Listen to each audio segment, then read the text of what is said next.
And so as we've discussed here, the Cavs were also down 2-0 in last year's finals, came back, took game 3. What's the biggest difference, though, not counting Kevin Durant, and it's hard to erase him from the equation, but what else might be the biggest difference that either bodes well for the Cavaliers or if you want to argue against them?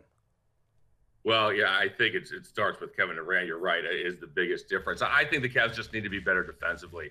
They have not taken it to a level that they know is acceptable in terms of stopping Golden State. You know, the Warriors in game one, they're shooting the ball at 43%. The Cavaliers like that. However, they weren't forcing turnovers. Then they get the turnovers, but allow Golden State to shoot over 50% in game two. So I think basically, Michael, it's that defense.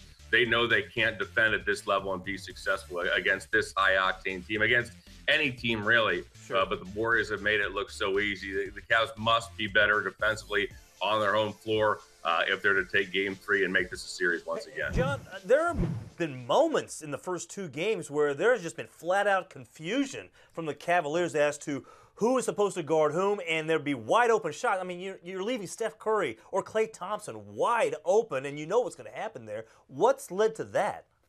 It's hard to say. It is. You know, at times we hear the communication can be so difficult at Oracle Arena, and you must communicate so well to defend this team with all of these weapons. You know, you rattled off some of the names. There's not a weak spot.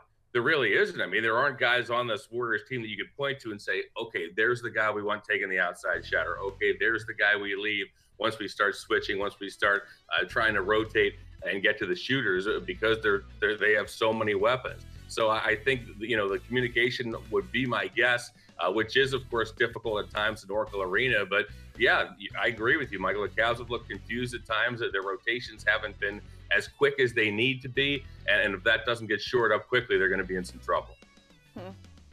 All right. The reason the Cavs are going to win Game 3 is what, John?